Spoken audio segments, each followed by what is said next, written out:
नहमदुहु व नुसल्ली व नुसल्लिमु अला रसूलिहिल करीम अम्मा बाद फ़अऊज़ु बिल्लाहि मिनश शैतानिर रजीम बिस्मिल्लाहिर रहमानिर रहीम। मेरे मुअज़्ज़ज़ सामाईन इकराम, अस्सलामु अलैकुम व रहमतुल्लाहि व बरकातुहू। मैं अपने रब कायनात से ये दुआ करती हूँ कि मेरे जितने भी सुनने वाले हैं, रब कायनात सबको सेहतमंद, तंदुरुस्त और लंबी ज़िंदगी अता फरमाए। हम सब की हर मुश्किल परेशानियों तंगदस्तियों में मेरा रब कायनात हमारी मदद अता फरमाए। हमें ज़हनी, रूहानी, जिस्मानी अज़ियतों, तकलीफ़ों, बीमारियों से निजात अता फरमाए। हमें ज़हनी और रूहानी सुकून अता फरमाए। हमें बीमार दुनिया से बचाकर बीमार मदीना बनाए। और जो हम सब के हक़ों में बेहतर है, मेरा रब कायनात हमारे लिए वो अता फरमाए। और जो हमारे हक़ों में बेहतर नहीं, उसका ख्याल भी हम सब के दिलों से निकाल दे और हम सबको अपनी रज़ा पर राज़ी रहने वाला बना दे। आमीन सुम्मा आमीन। माशाल्लाह से आज रबीउन नूर की 27 तारीख़ और बुध का दिन है। रबीउन नूर का आखिरी बुध है। आज के दिन जो मैं आप लोगों के लिए वजीफ़ा लेकर आई हूँ, या रहमानू, और पहला कलमा ला इलाहा इल्लल्लाहु मुहम्मदुर रसूलुल्लाह का पावरफुल और मुजर्रब वजीफ़ा है। इस वजीफ़े को आप आज के दिन छोड़िएगा मत। जैसे वीडियो मिले फ़ौरन पढ़ लें। अगर फ़ौरन किसी मजबूरी की वजह से ना पढ़ सके तो इस वीडियो को अपने पास सेव कर लें। जैसे ही आपको टाइम मिले तो इस वजीफ़े को लाजमन पढ़िएगा। ये वजीफ़ा माला माल होने के लिए बहुत ही ख़ास, पावरफुल और मुजर्रब वजीफ़ा है। मोजज़ाती वजीफ़ा है, जादुई वजीफ़ा है। गैबी ख़जानों से दौलत लेने के लिए जब आप ये वजीफ़ा पढ़ेंगे अपनी नीयत के हिसाब से, अगर आपकी नीयत अच्छी है तो रब कायनात आपको कभी किसी चीज़ की कमी नहीं रहने देगा इंशाअल्लाह उल अज़ीज़ अपने हुक्म से। आप इस वजीफ़े को किसी भी मकसद के लिए पढ़ सकते हैं। आप रब कायनात के गैबी ख़जानों से दौलत लेने के लिए पढ़ सकते हैं। आपका अपना घर नहीं, घर ख़रीदने के लिए पढ़ सकते हैं। आपके घर में लड़ाई झगड़े, नचाकी, परेशानी, मुफलिसी, गरीबी है, उसके लिए पढ़ सकते हैं। आपकी औलाद नहीं, आपकी औलाद नाफरमान है, उसके लिए पढ़ सकते हैं। आपके घर में कोई बहुत ज़्यादा बीमार है या आप खुद बीमार हैं, उसके लिए पढ़ सकते हैं। आप इस वजीफ़े को, आपकी शादी नहीं हो रही या आपके बच्चों की शादियाँ नहीं हो रही, उसके लिए पढ़ सकते हैं। आपके पास अच्छी जॉब नहीं, जॉब लेने के लिए पढ़ सकते हैं। आपके ऊपर बहुत ज़्यादा कर्ज़ है, उतरने का सबब नहीं बन रहा, या आपने अपनी कीमती चीज़ या पैसे किसी को दिए वापस नहीं कर रहे, उसके लिए पढ़ सकते हैं। आप इस वजीफ़े को, आपके ऊपर बहुत ज़्यादा कर्ज़ है, उतरने का सबब नहीं बन रहा, उसके लिए पढ़ सकते हैं। आप इस वजीफ़े को, आपके अच्छा भला कारोबार चलता हुआ अचानक से बंद हो गया है, उसके लिए पढ़ सकते हैं। आपकी ज़िंदगी में, आपके घर में सुकून नहीं, आपके कारोबार में, दौलत में, रिज़्क़ में बरकत नहीं, उसके लिए पढ़ सकते हैं। आपके ऊपर जादू टोना, बंदिश, नज़र बद, हसद, कुछ भी, उसको ख़त्म करने के लिए पढ़ सकते हैं। मतलब किसी भी मकसद, किसी भी हाजत, किसी भी मुराद के लिए पढ़ सकते हैं। मगर जब पढ़ने लगे तो रब कायनात की ज़ात पाक पर यकीन कामिल रख के पढ़िएगा। कहते हैं कि यकीन कामिल होता है, पीर कामिल नहीं होता। और अच्छी नीयत रख के पढ़िएगा कि रब कायनात कुरान पाक में इरशाद फरमाता है, इन्नमल अमालु बिन्नियात, कि जो अमलों का दारो मदार होता है वो नीयतों पर होता है। अगर हमारी नीयत अच्छी है तो हमारा अमल भी अच्छा होता है, और अगर हमारी नीयत ही अच्छी नहीं तो हमारा अमल भी अच्छा नहीं होता। चाहे हम जितनी मर्ज़ी मेहनत कर लें, जितनी मर्ज़ी कोशिश कर लें, हमें उसका फल, उसका अजर अच्छा नहीं मिलता। इसलिए अच्छी नीयत रख के, पुख्ता यकीन रख के, और 5 वक़्त की नमाज की पाबंदी लाजमन रखना। फिर इस वजीफ़े को करना। वजीफ़ा करते वक्त आपके दिलों में, जहनों में ऐसा वसवसा नहीं आना चाहिए कि हम ये अमल कर रहे हैं, पता नहीं हमारी मुराद पूरी हो या ना हो। ऐसा हो नहीं सकता कि हम रब कायनात के किसी इस्म का या कलाम पाक का वजीफ़ा पढ़े और हमें कामयाबी ना मिले। ये हमारे ईमान की कमज़ोरी, जिसकी वजह से हमें नाकामियाँ मिलती। आपने सिर्फ अमल करना, उसका फल, उसका अजर देना उस ज़ाते पाक का काम है, क्योंकि उसकी दस्ते कुदरत से कोई चीज़ बाहर नहीं। उसके कुन कहने की देर है और फ़याकुन हो जाता है।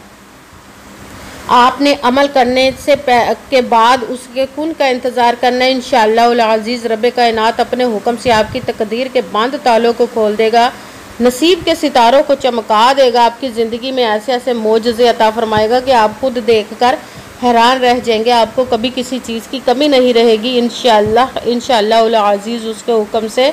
अगर वीडियो अच्छी लगे तो इसको लाइक ज़रूर कीजिएगा और आगे भी शेयर कर दीजिएगा, ताकि किसी दूसरे को हमारी वजह से फ़ायदा पहुँचे तो हमारे लिए सदका जारिया बन जाओ। जो नए हैं इस चैनल पर, इस चैनल को सब्सक्राइब कर ले, बेल आइकन को भी दबा ले ताकि मेरी अगली आने वाली वीडियो आप तक पहुंच सके।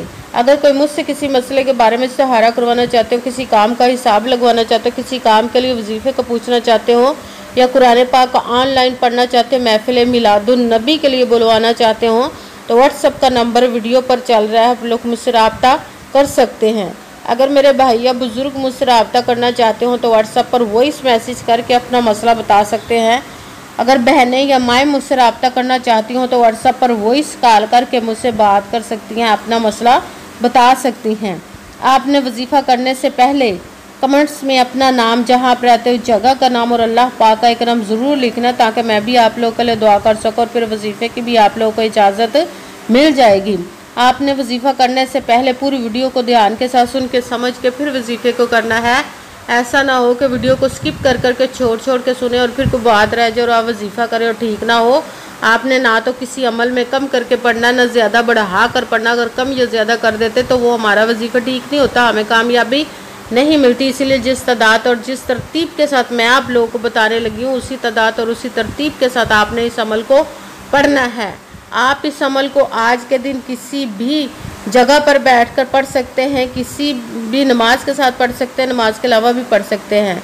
अगर नमाज के साथ पढ़ रहे हैं तो नमाज मुकम्मल पढ़ने के बाद, दुआ मांगने के बाद आपने इस अमल को पढ़ना है। अगर नमाज के अलावा पढ़ रहे तो बावजू होकर ऐसी जगह पर बैठकर पढ़ना जहाँ बिल्कुल खामोशी, तवज्जो, सुकून के साथ आप इस अमल को पढ़ सकें। जब अमल करने के लिए बैठ गए तो आपने और आप इस वजीफ़े को आज के दिन किसी भी जगह पर बैठकर पढ़ सकते हैं, घर में, ऑफिस, मदरसा, यूनिवर्सिटी, कॉलेज, शॉप पे। मगर जब पढ़ने लगे बिल्कुल खामोशी, तवज्जो, सुकून के साथ पढ़ना कि वजीफ़े के दरमियान ना तो आपने किसी से बात करनी, ना उठना, ना फ़ोन इस्तेमाल करना है। अगर हम वजीफ़े के दरमियान किसी से बात कर लेते, उठ जाते, तो वो हमारा वजीफ़ा ठीक नहीं होता, हमें कामयाबी नहीं मिलती। इसलिए आपने मुकम्मल वजीफ़ा पढ़ने के बाद किसी से बात करनी, उठना या कि फ़ोन इस्तेमाल करना है। आप इस वजीफ़े को आज जब पढ़ने के लिए बैठ गए बावजू होकर, तो एक मरतबा आपने दुरूद पाक पढ़ना। कोई सा भी दुरूद पाक पढ़ सकते हैं, मगर दुरूद इब्राहिमी जो नमाज में पढ़ा जाता है वो वाला दुरूद पाक पढ़ ले तो ज़्यादा बेहतर, वरना कोई सा भी दुरूद पाक आप पढ़ सकते हैं। दुरूद पाक पढ़ने के बाद आपने एक मरतबा आऊज़ु बिल्लाहि मिनश शैतानिर रजीम बिस्मिल्लाहिर्रहमानिर्रहीम पढ़कर आपने अपने मकसद की नीयत कर लेनी, जिस मकसद, जिस हाजत के लिए आप इस वजीफ़े को पढ़ने लगे हैं। फिर सबसे पहले नंबर पर जो आपने वजीफ़ा पढ़ना है वो पहले कलमा मुबारक का पढ़ना है। आपने बिस्मिल्लाहिर्रहमानिर्रहीम ला इलाहा इल्लल्लाहु मुहम्मदुर रसूलुल्लाह, ला इलाहा इल्लल्लाहु मुहम्मदुर रसूलुल्लाह, ला इलाहा इल्लल्लाहु मुहम्मदुर रसूलुल्लाह, ला इलाहा इल्लल्लाहु मुहम्मदुर रसूलुल्लाह, ला इलाहा इल्लल्लाहु मुहम्मदुर रसूलुल्लाह, ला इलाहा इल्लल्लाहु मुहम्मदुर रसूलुल्लाह।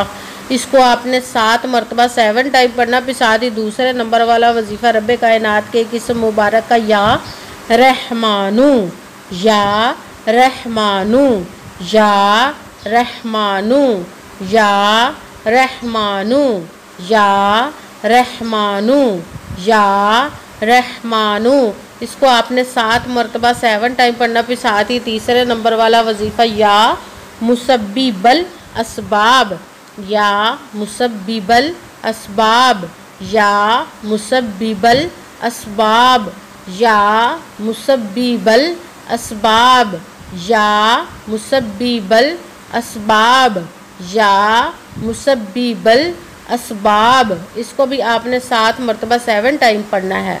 सबसे पहले एक मरतबा दुरूद पाक पढ़ा, फिर एक मरतबा आऊज़ु बिल्लाहि मिनश शैतानिर रजीम बिस्मिल्लाहिर्रहमानिर्रहीम पढ़कर अपने मकसद की नीयत कर लेनी। पहले नंबर पर जो वजीफ़ा पढ़ना, पहला कलमा मुबारक का ला इलाहा इल्लल्लाहु मुहम्मदुर रसूलुल्लाह, इसको आपने 7 मरतबा 7 टाइम पढ़ना। फिर साथ दूसरे नंबर वाला वजीफ़ा रब्बे कायनात के एक किस्म मुबारक का या रहमानु, इसको भी आपने 7 मरतबा 7 टाइम पढ़ना। फिर साथ तीसरे नंबर वाला वजीफ़ा या मुसब्बिबल असबाब, इसको भी आपने 7 मरतबा 7 टाइम ही पढ़ना है। फिर वही दुरूद पाक पढ़ना जो दुरूद पाक आपने वजीफ़ा शुरू करने से पहले पढ़ा था।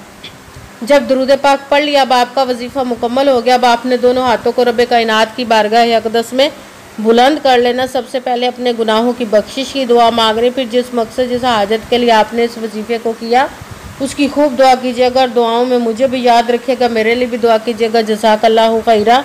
जिस मकसद जिस हाजत के लिए आपने इस वजीफ़े को किया, रब कायनात अपने हुक्म से, अपने प्यारे महबूब के सदका से, अपने कलाम पाक और इसमें मुबारक के सदक़े और इस प्यारे प्यारे माह मुबारक रबीउन नूर के सदक़े आपकी तमाम नेक और जायज़ हाजात को कबूल व मंजूर अता फ़रमाए इंशाअल्लाह उल अज़ीज़ अपने हुक्म से। आमीन सुमा आमीन। अस्सलामु अलैकुम व रहमतुल्लाहि व बरकातुहू।